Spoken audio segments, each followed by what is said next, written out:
Buenas tardes. Espero que hayan disfrutado la comida y que estén listos ya para esta plenaria que va a iniciar. Nos da mucho gusto recibir y tener aquí al doctor Daniel Little.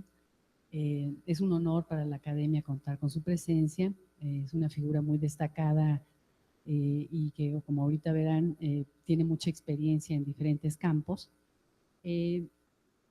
Y bueno, les voy a leer una pequeña semblanza del doctor Little. Él es Chancellor y profesor de la Universidad de Michigan en Dearborn.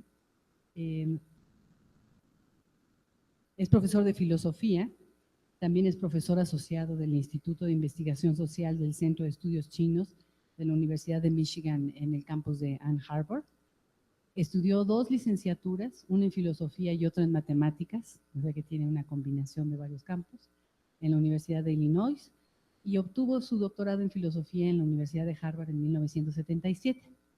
Después se desempeñó en distintas posiciones académicas en distintas universidades, y su área de especialidad es en la filosofía de las ciencias y en estudios asiáticos en la actualidad.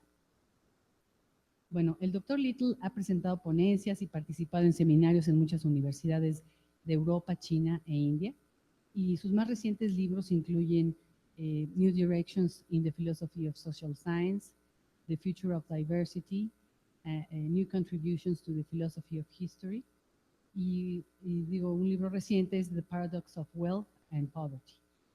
Otro es Microfoundations, Methods and Causation, y on the Reliability of Economic Models.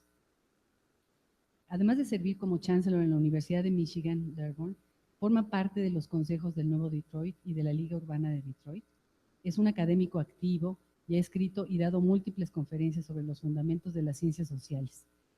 Como mencioné, uno de sus libros más recientes es The Paradox of Wealth and Poverty, que es una discusión sobre los asuntos éticos que han surgido por el desarrollo económico en el tercer mundo.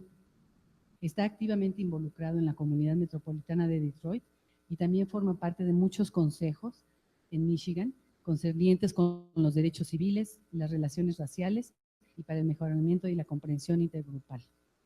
Bueno, pues es un honor tener al doctor Little y él nos va a hablar sobre el tema, su conferencia va a ser sobre dilemas de la acción social, actores y resultados.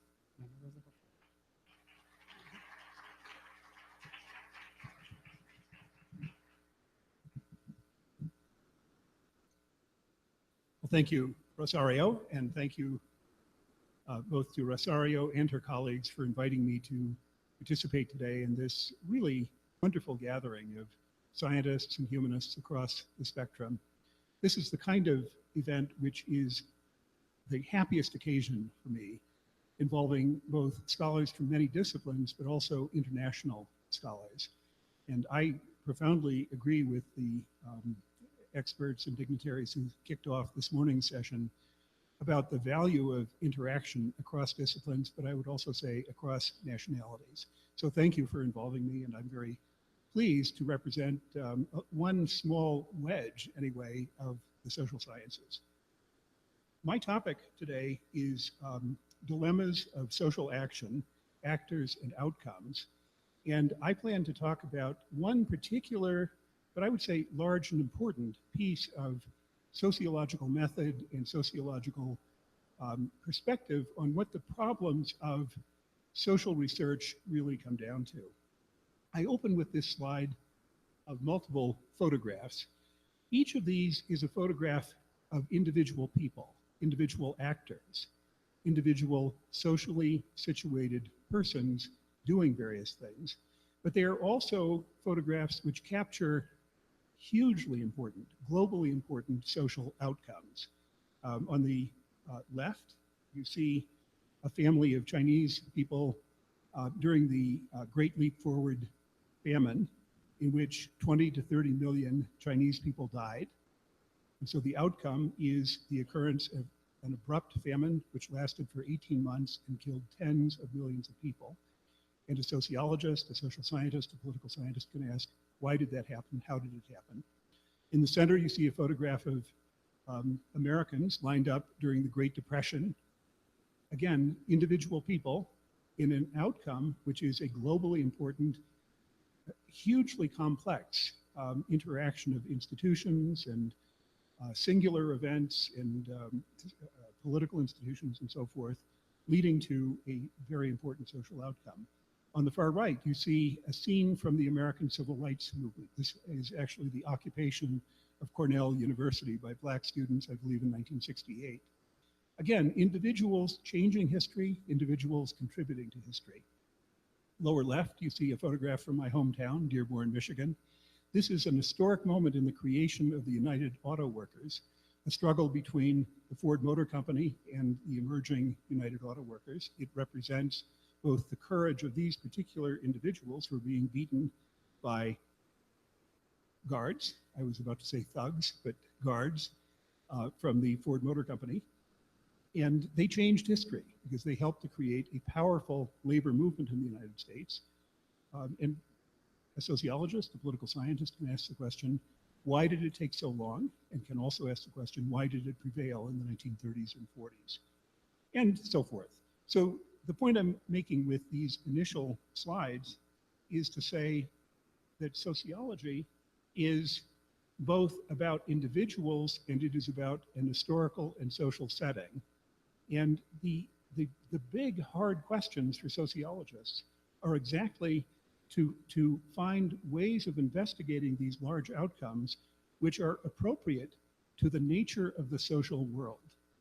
One of my central themes as a philosopher of social science is to repeat over and over again, sociology is not like physics.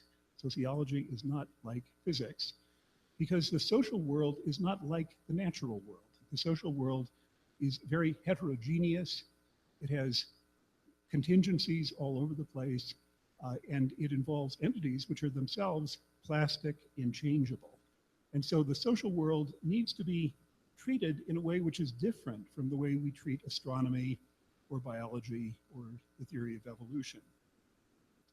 And so the thrust of what I would like to describe today is an approach to social science research which focuses on actors, individual people making social change. Most fundamentally, actor-centered sociology is an approach which begins with kind of a truism, that all social events, all social entities, all social properties are constituted by human beings, by people who are doing things. And so we can explain those outcomes by understanding the patterns of action, the patterns of motivation, the patterns of knowledge which those individuals have.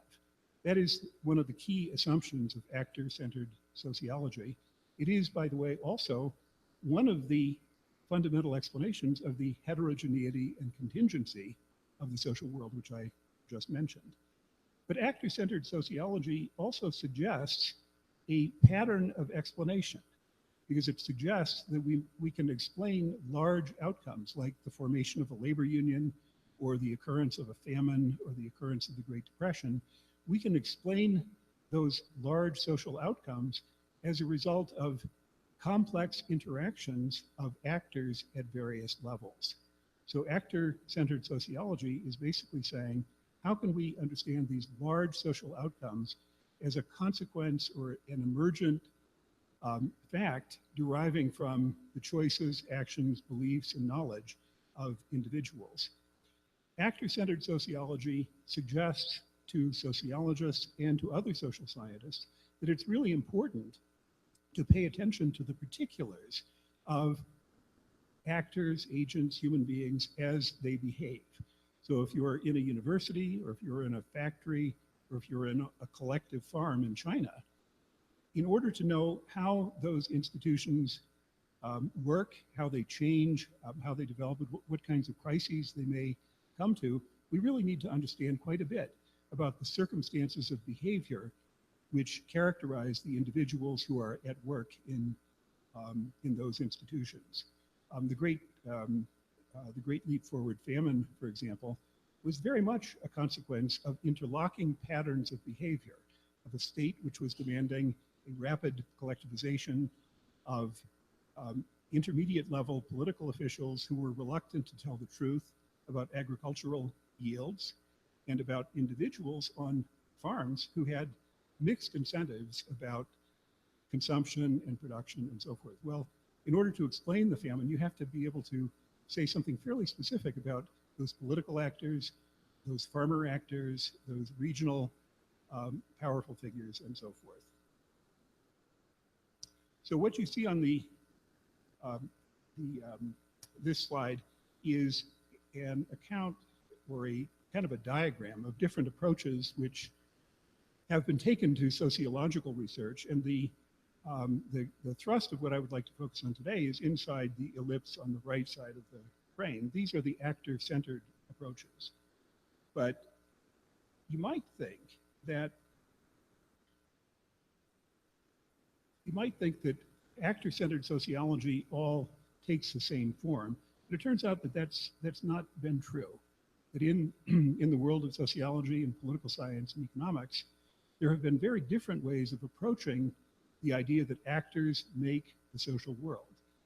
First, there's rational choice theory and game theory. There is the approach which says, as economists like to say, and as political scientists like to say, that outcomes are the result of rational, independent individuals making calculating choices among alternatives for which they have lots of information about both costs and benefits.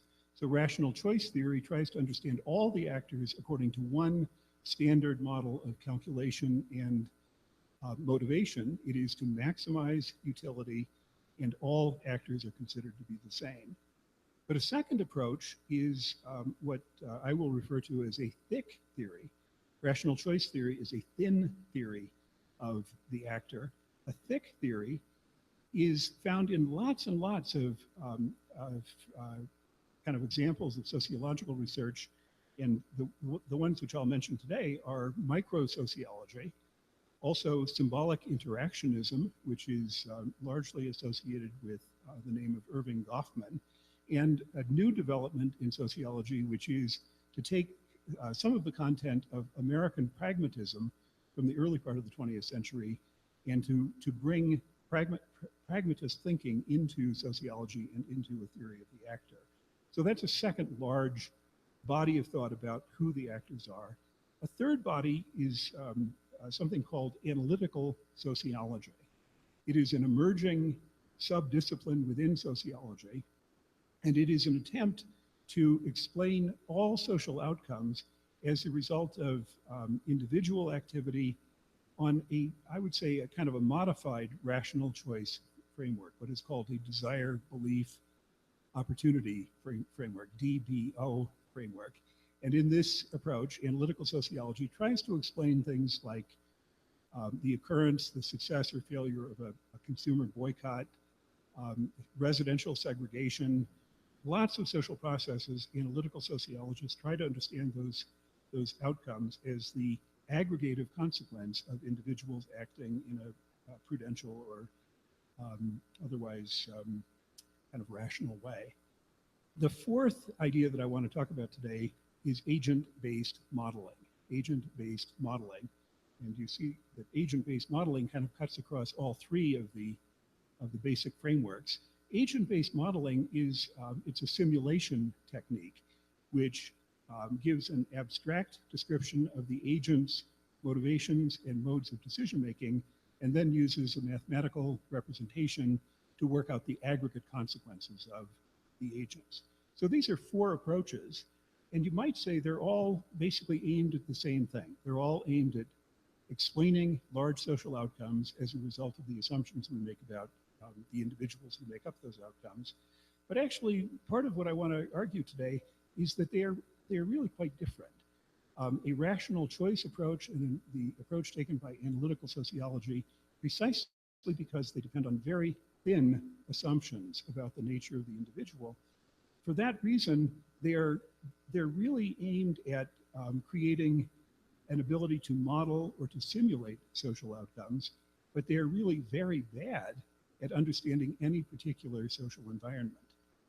The other group of approaches, symbolic interactionism, pragmatism, and so forth, these are thick theories, and they involve gaining a lot more insight into the motives, the emotions, the beliefs, the belief frameworks, the forms of affinity that individuals have. In other words, they aim at getting a much better understanding of the why and the how of individual action. And as a consequence, they give a much more differentiated understanding of the nature of the individuals who make up a social environment. And so in my university, for example, we have lots of Muslim students, lots of Catholic students, lots of radical faculty. We have people of every description on my campus. And a thick description would kind of work on the postulate that there will be some common behavioral characteristics which everyone on the campus has. But really the more interesting thing is the ways in which they are distinguished in terms of their modes of action, their modes of reasoning and thinking. Agent-based modeling, I'll turn to right at the end, but basically I would say that agent-based modeling is neutral across all of these approaches. Agent-based modeling usually makes use of a rational choice or a thin theory of the individual, but that's not necessary, and it would be possible to have an agent-based model that was based on a more thick theory of the individual.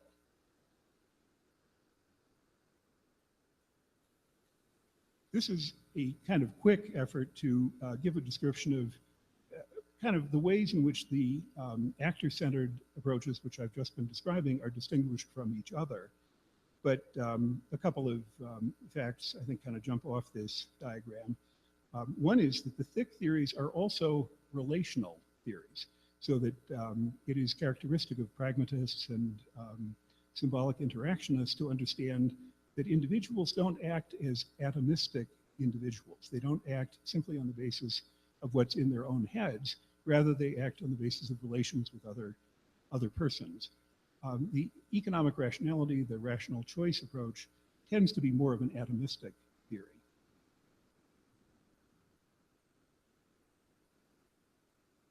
So I'm going to give kind of short shrift to rational choice theory.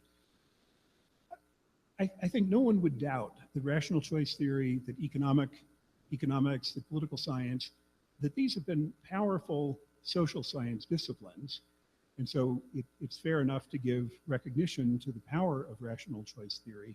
But I think we can also recognize that there are really severe limitations to the ability of rational choice theory to explain or account for or to even analyze many instances of social behavior.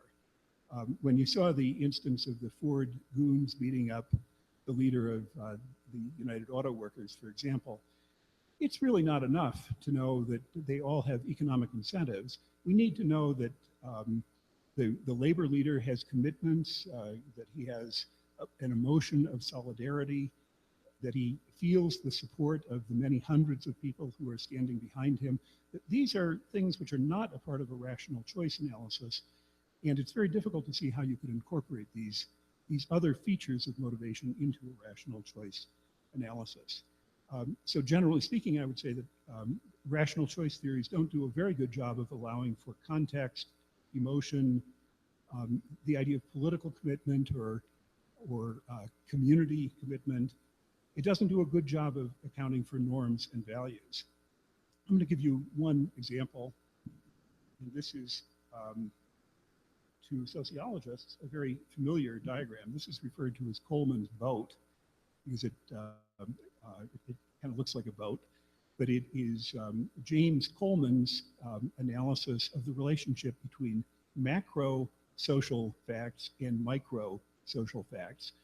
James Coleman was distinguished by being a sociologist who took rational choice theory seriously and wanted to be able to explain just about everything in sociology on a rational choice foundation. And so in particular, he was interested in explaining things like the workings of norms and values. The idea with the Coleman's boat is the idea that something like, remember the famous theory of Max Weber's about the Protestant ethic. Protestant ethic causes capitalism. Well, the way that would work on this diagram is upper left corner, the Protestant ethic is a shared set of values.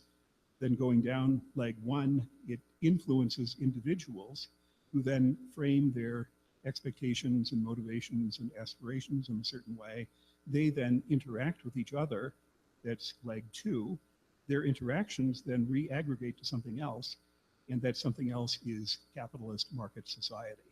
So what Coleman tried to do with this diagram was to show that what looks like kind of high-level social causation, Protestant ethic causes the emergence of capitalism, is actually a more indirect relationship from a set of values to individual activity, individual interaction, and then an aggregation to the back to the other social fact that is to be explained. So, not quite ready for that. So Coleman did in fact pursue an actor-centered approach to sociology, and he made an effort to use this rational choice framework to account for a very wide range of social facts, social institutional facts. But fundamentally, my own assessment anyway, is that it's a failed project. That Coleman's basis, the thin theory of individual agency which Coleman has adopted, is insufficient to account for, or to even give a vocabulary for describing real social action. And so at this point, I'd like to put aside the thin theories, the rational choice theories, and move on to the thick theories. Good. So who are the thick theory people? They're people like Irving Goffman, Garfinkel, the person who invented ethno-methodology. But Garfinkel and Goffman are really great examples for, I think, for all sociologists to study. And it is interesting to me that sociologists gaining their PhD today probably have some knowledge of Goffman, but they don't take Goffman or Garfinkel very seriously. So so it's kind of good to have an idea of what Goffman and Garfinkel were interested in doing. What they were interested in doing was giving very specific interpretations of individual level behavior.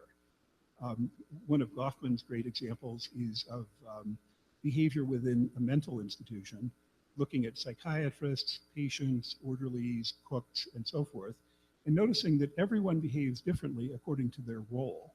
And so he puts, instead of a general conception of what is the motivation, what is the purpose or the goal that the individual has, he makes use of ideas like script and framework and expectation into the picture. He understands lots of social behavior as being the result of interacting frameworks of behavior. Now, if you took that seriously, then you would have to ask the next question, what are the details? What do those frameworks amount to which govern how the psychiatrist behaves, how the orderly behaves, how the patient behaves, and so forth? In other words, there's a very rich ground for sociological investigation, and that's exactly what both Garfinkel and Goffman do. There's a field of actor-centered sociology, thick theory, which is referred to now as cultural sociology. Yeah. So cultural sociology is kind of the successor to Goffman, but it's the field of sociology that takes culture, takes normative attitudes, takes mental frameworks very seriously, and then asks as an empirical question, what can we say about those guiding assumptions, values, beliefs, attitudes, which govern this individual or that individual? And so the example that I've pulled out here is Michel Lamont, who is a leading young sociologist who has a really great book called Money, Morals, and Manners, the Culture of the French and the American Upper Middle Class. And so her effort in this book is to try to give a much more detailed understanding, not of what it is to be a businessman or woman, but what it is to be a French businessman or woman. What is it to be an American businessman or woman? In other words, what are the cultural differentiators which lead to very important differences in behavior? And her work is, I think, representative of the whole field of sociology, cultural sociology. Another example, which I find a very powerful one, is a book by Alfred Young, who's a sociologist at the University of Michigan, who has a book about young African-American men in the inner city of Chicago. And his effort, through detailed interviews conducted over a period of about 18 months, is to get inside the minds of these marginalized young Black men in order to have a much better understanding of what their understanding is of the world that they confront. And he comes up with many surprising observations. The first surprising observation was it was very hard for him to sell his book to a publisher. He explained this to me. He said, the book, all the publishers were excited until they read it and they found there were no sex, no drugs, and no violence in this book. And that's what life in the ghetto is all about. Well, not for Al Young. What Al Young was interrogating was, what are the attitudes towards work, towards race, towards relationships with people of other races? These were the kind of core issues which Al Young was interested in exploring. He came up with very interesting conclusions, but many academic presses were not interested because they wanted that more kind of stereotyped understanding of Black life in American cities. It's kind of disappointing about the publishing industry, frankly, but that was in fact his experience. I'll just give you one surprising discovery from his book. It is that he asked the question, what do you think of white people? And the groups of young Black men that he talked to, the men who had the most militant attitudes about race were men who had had wide experience in the city of Chicago. The men who had the least militant attitudes about race were men who had literally never gone more than 5 or 6 blocks from their housing project. So in other words, the people who had the least exposure to white people also had were not very interested in the question of race. Men who had been in prison or had worked in a McDonald's or had interactions with white people on the subway in Chicago. These were the men, well, all men, the men whom he interviewed who had the strongest feelings about race and who were most militantly interested in finding ways of changing race in America. It's just really interesting to do that kind of detailed investigation and to try to figure out how are people thinking about the problems that they face.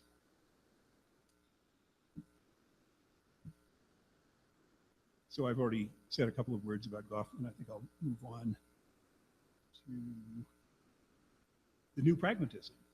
So the new pragmatism is also, I think, a very exciting, very interesting field of sociology. One of the sociologists that I admire the most here is a man named Neil Gross. But it is an effort to give a fundamentally different understanding of what an actor is. We have rational choice theory certainly does this, but most theories of the actor assume a kind of a goal-directedness to the actor. And what pragmatism has introduced is the idea that a lot of action isn't particularly goal-directed. Instead, it is interactive. It is a flow of activity in which the individual's purposes are really not the most important thing. If you think about a basketball game and you think, or a soccer game, I think soccer is maybe more popular in Mexico than basketball, but you think of the players kind of moving around on the court. It's not very helpful to think what was the purpose and intention of this player and that player. What is more helpful is to see the interactions among them. And the new pragmatism recommends that kind of relational understanding of the actor, that individuals act in social situations in a way which is very reactive, very relationally active with respect to the actions which are occurring around them. And that study of those patterns of interaction yields a lot in terms of the study, in terms of the understanding of social behavior. There are two really important ideas that the pragmatists have brought forward. One is the idea of habit. So the pragmatists believe that a lot of activity is not deliberate and purposive and intentional at all. It is rather habitual. And that sounds quite a bit like Goffman and the idea of a frame or a script. But habitual behavior is a big piece of social action. But then the other idea that's brought in by a German sociologist, Hans Joas, is the idea of creativity. And the pragmatists believe that a lot of human action is a combination of habit and creativity, neither of which reduces to the rational choice assumption of having a goal, having beliefs, and then choosing an action which allows you to get to those beliefs. So it seems to me that pragmatism is really worth studying by sociologists. I think it gives a much more powerful basis for understanding action. One good example is Chuck Tilley and his colleagues who have studied over a period of, Chuck Tilley of course is now deceased, but over a period of 30 years, studied contentious politics, revolution, civil war, riot, rebellion, and so forth. And pragmatism does a really good job of understanding the forms of action which result in solidarity, result in a willingness to be engaged in a collective action. In other words, we can make a lot of progress on issues having to do with collective action and contentious politics by paying attention to the pragmatist approach. However, the pragmatist approach is very good at giving, almost biographical level detail about individuals' activity. What it's not particularly well suited to is offering theories and models. It's very difficult to take a highly detailed, thick description of the actors and then turn that into a predictive model. So there's a tension between the abstractness of rational choice theory and its amenability to modeling and the thickness and kind of specificity of pragmatism and other thick theories, and the fact that it is more difficult to introduce those ideas into models and simulations. So the third big idea that I wanted to introduce comes from Norbert Elias, the absolutely brilliant European sociologist, and one particular idea, his idea of figurational sociology. So figurational sociology is Elias's challenge to individualistic accounts of individual action altogether. So this kind of takes the relational idea that I introduced a few minutes ago and takes it a little bit further, because what Elias argues is that individuals' activities, individuals' actions are commonly a part of an ongoing, what he calls figuration. The example which he has in mind, I'll give you well, it's soccer. You're not seeing what I'm seeing, but soccer match. And here's what he has to say about the soccer match.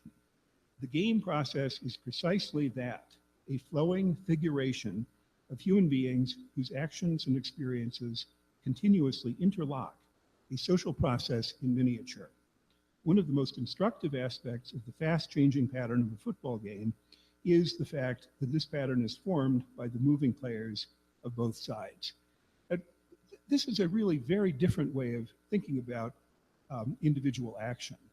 It places individuals into locations with other individuals so that it's difficult to separate between this player's action and that player's action. Instead, it's highly interactive, highly interdependent.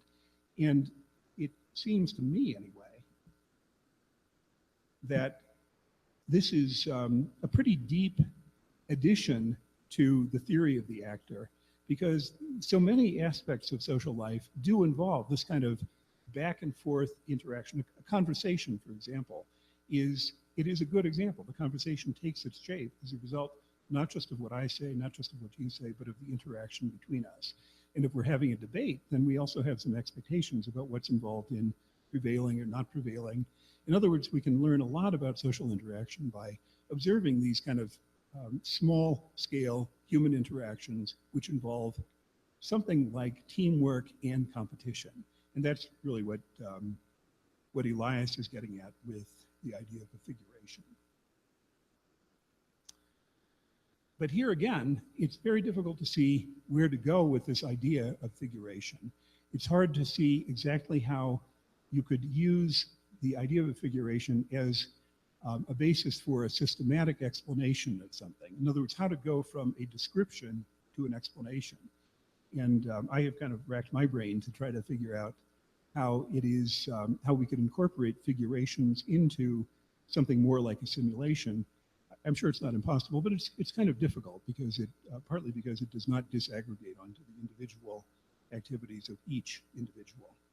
But at the same time, in the next topic I'll be turning to, which is modeling and simulation of group behavior, in fact, simulation techniques have allowed us to understand lots of kinds of collective behavior like flocking and swarming in the natural world, and it's very possible that we can extend these modeling techniques to account for things like the flow of a football game or a soccer game. So let's move on finally to agent-based modeling. Agent-based modeling is a very hot topic in some aspects of the social sciences right now. This is one frame shot of a model of, this is a model of the occurrence of rebellion. It's a model that I worked with quite a bit 6 or 8 months ago. What I did was I modified a model by Joshua Epstein, but the purpose of the model was to give an abstract, thin description of two types of actors, ordinary people and cops, and then to attribute to the ordinary people an ability to assess risk versus kind of the desire to change immediate circumstances. In other words, the desire to be a part of a riot or a rebellion. And then the cops, their job is to find people who are rioting and put them in jail. So you attribute these motives and action principles to all of the actors, and then you just run through the simulation. As you see from, it's a board with individuals in different locations on the board, and each individual, iteratively, is recalculated as either in rebellion, quiescent, or in jail. And on the lower right, you see the graph which shows over time a spike of rebellious activity. And so this model has some of the characteristics that real human rebellious circumstances show, repeated instances of outbursts of rebellion followed by quiet periods. And so you might say it's a great simulation, but it turns out that, first of all, a lot of the features of the graph, of both of these graphs, in my opinion, are artifacts rather than real discoveries. They're artifacts of the simulation itself. And so the periodicity that you see in the bottom right, the spiking every whatever that period of time is, I believe that that is an artifact of the simulation, not a genuine new discovery. So it's very difficult, very important, but also difficult to distinguish between the discovery of the dynamics of a system and also then the artifactual kind of working out of the simulation model as it unfolds. That's not the most important problem. The more important problem is that the assumptions made of the actors are invariably extremely simple. So the cop is only to look within 4 squares to see if there's anyone to arrest and arrest that person. That's it for cop rationality. And for the individuals, it is to see if there's a cop nearby, to see what the risk level is at present, and then either revolt or not revolt as a result. Well, anyone who has studied contentious politics knows that contention, rebellion, uprising, riot is a much more complicated decision than that. And so this simulation really radically simplifies in a way which is really not supportable, I think. The reason why this is important is that there is a kind of what I call ABM fundamentalism in some parts of the social sciences right now, a view that really the only good explanation we can give of a collective pattern is to provide an agent-based model which reproduces that pattern. Joshua Epstein coined the slogan, if you didn't grow it, you didn't explain it. If you don't have a model which shows the emergence of the Chinese famine, then you haven't explained the Chinese famine. In my opinion, that could be called agent-based model fundamentalism, and it is not, I think, an acceptable constraint on the social sciences. And in fact, there are many factors, for example, the factor of organization, factors which are supra-individual, which are very hard to incorporate into an agent-based model. So in other words, what I would like to say about agent-based models is that they're a powerful tool. They allow us to probe the dynamics of some situations, but we shouldn't overstate their ability to reproduce social outcomes.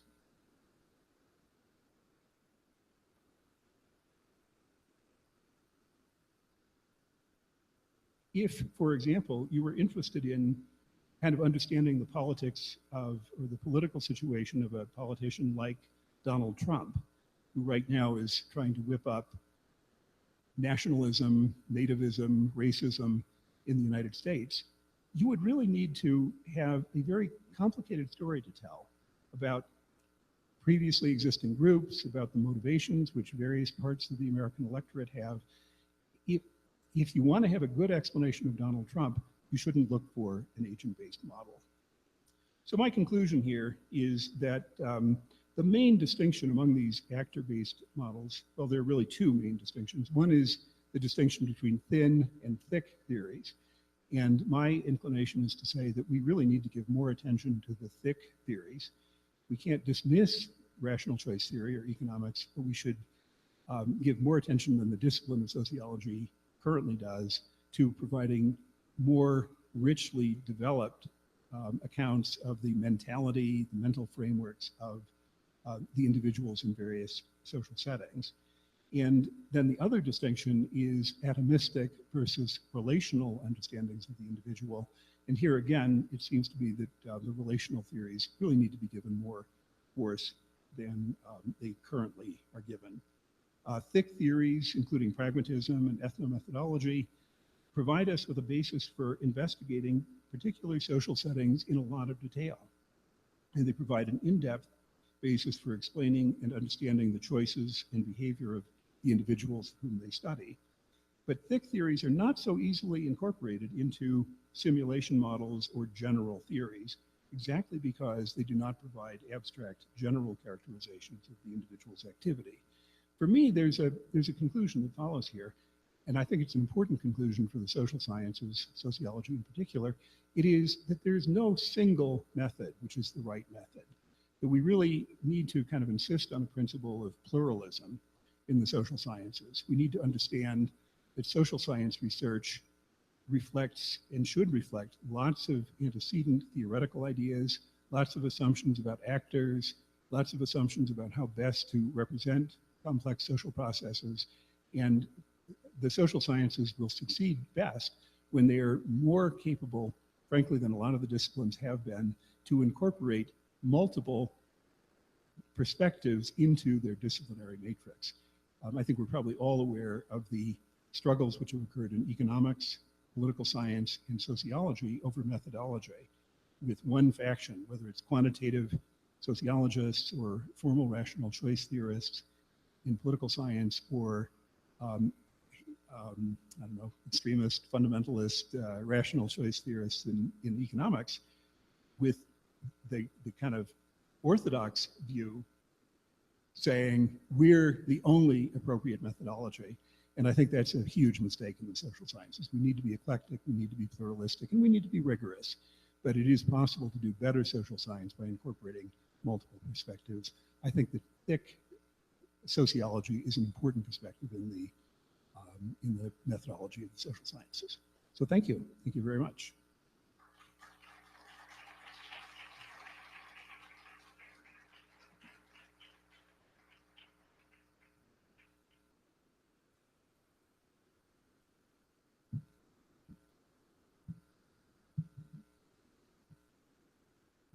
Bueno, thank you, Daniel, for a very stimulating conference. And we have 3 or 5 minutes if someone wants to make a question. Si alguien quiere hacer una pregunta, tenemos como unos 5 minutos.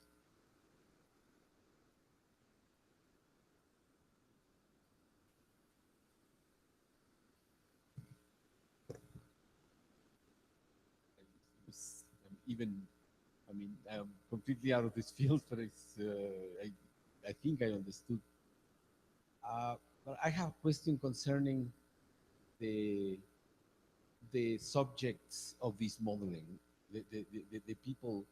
Is all these sociological theories seem to me based on the behavior of people in either Europe or the United States. Most of your authors seem to be coming from that part of the world. Are these theories, do they apply to countries like ours, in which I don't know, motivations may be different, or the background is so different that I don't know. Great. That's a really good question. I think it's a so the question is, do these theories of the actor apply internationally, globally, or are they very specific to the culture from which the theorist himself or herself came? And in my opinion, rational choice theory is the more difficult theory to defend, because rational choice theory basically says there is only one fundamental mode of reasoning for all actors: rational peasants, wherever they are. Mexico, Vietnam, the United States, they're all rational peasants. The thick theories which I'm describing are really very well situated to ask, how does a Mexican farming village, what are the motives, what are the values, what is the worldview of people in that village? That is the sweet spot. That is the really strong part of thick sociological theory, because it does not presume there's just one answer to a question like that. Instead, it says there's wide variation in a country, in a village, in a region, and we need to discover, some of the variations that exist. So I would say that thick sociology is a much better basis for understanding internationally what seems like kind of similar phenomena, whether it's farming or political protest. As you dig in, you realize, no, there are culturally important differences in setting, and that's what a thick sociologist is looking to do.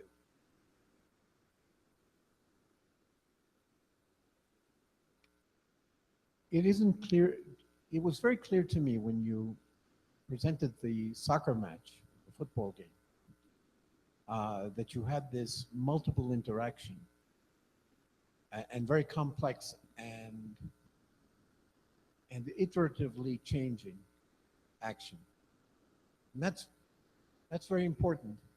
But when you have actors that don't play, that interact, but don't play by the same rules, that don't even accept the same set of rules, and therefore, obviously, it's a thick world, in your using your language. But it's a thick world in which there is, as we would say in Mexico, a dialogue of deaf people. How does this kind of approach help deal with this dialogue of deaf people? So again, it's a really important point to recognize. And I think that political scientists often do not recognize this point. So political scientists sometimes make the assumption, if there's a conflict or an activity going on, then everybody understands that conflict in the same way, and they're reacting all to that same kind of set of signposts. But a better and thicker description will say, no, that's not the case at all. There are many different players, and they've all got their own rule book. And therefore, the interactions which will occur are partially competitive, partially cooperative, partially misunderstanding of alliances. One of the subjects which I studied in a book about Chinese rebellion was the occurrence of religious rebellions, peasant rebellions in China. And what I discovered is they're characterized as being Muslim, or not Muslim, but fundamentalist Buddhist rebellions. But actually, the Buddhists were only the militant Buddhists were only a tiny fraction. It was mostly angry, hungry peasants who had material charges. In other words, any movement is a combination of people of mixed motives, mixed understandings of what the ground rules are.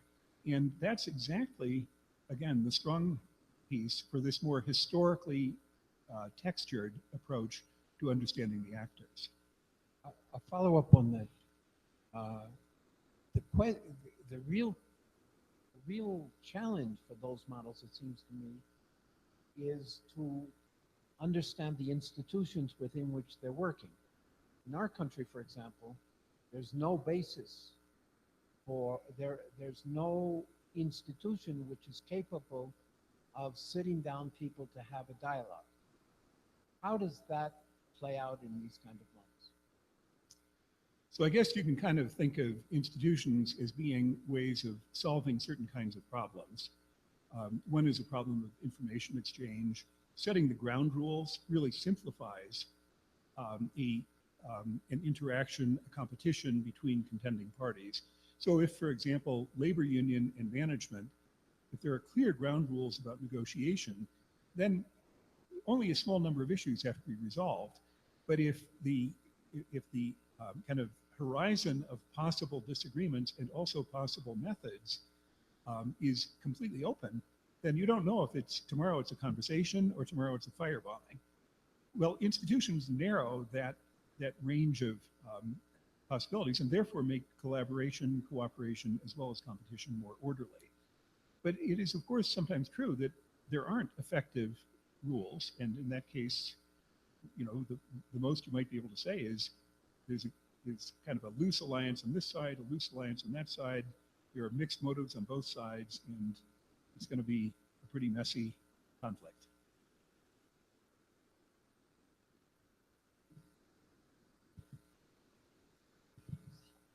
Is there an evolution from thick to thin? I mean, if I were to assume that Mexico is more like a thick, models that apply to Mexican situations tend to be thick, and these kind of simplified models, the thin ones, I don't know, would you predict that countries like Mexico would eventually go from thick sociology to thin sociology? I wouldn't necessarily predict that. There is it's kind of a modernizing idea which economists have had, that as modernity hits, people's motives will go from being all over the place to being market defined. So Polanyi, Karl Polanyi, is a real critic of the idea that market institutions are uniquely best, and many people in this room are also critics of that idea. But I think what Polanyi was arguing against is the idea that there will be this kind of clarification down to economic rationality, whereas Polanyi himself believed that at every stage there are lots of motivations which people have. Just to take one small example, if you go to the market and bananas are represented as fair trade bananas, fair trade, and then there are the regular market bananas, and the fair trade bananas are 20 pesos more per kilo, 20 pesos, I don't know if that's a realistic number. Which bananas do you choose? Well, a purely market-driven, purely economically rational person would take the cheap bananas, but most of us are willing to pay a little something. Survey research certainly shows that. Why is that? Well, it's not because we've added something to our utility function. It is that some of our moral commitments continue to play a role within the market.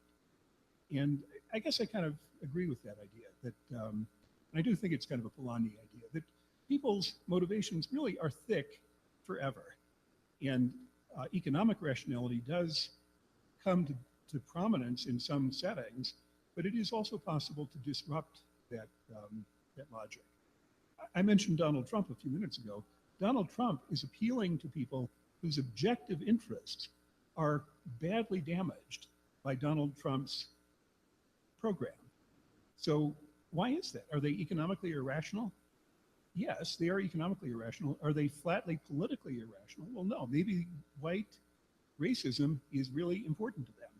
So, I mean, it's an ugly piece of complex motivation, but political motivation seems to have many stripes.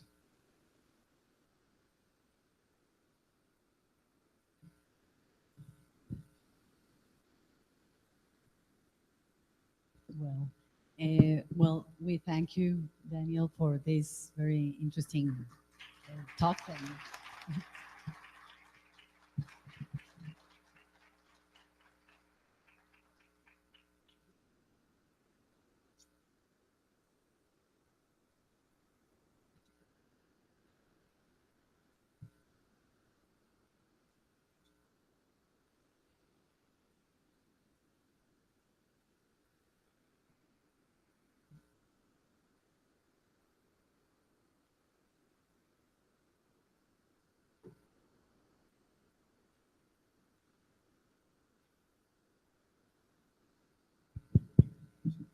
Muchas gracias a todos.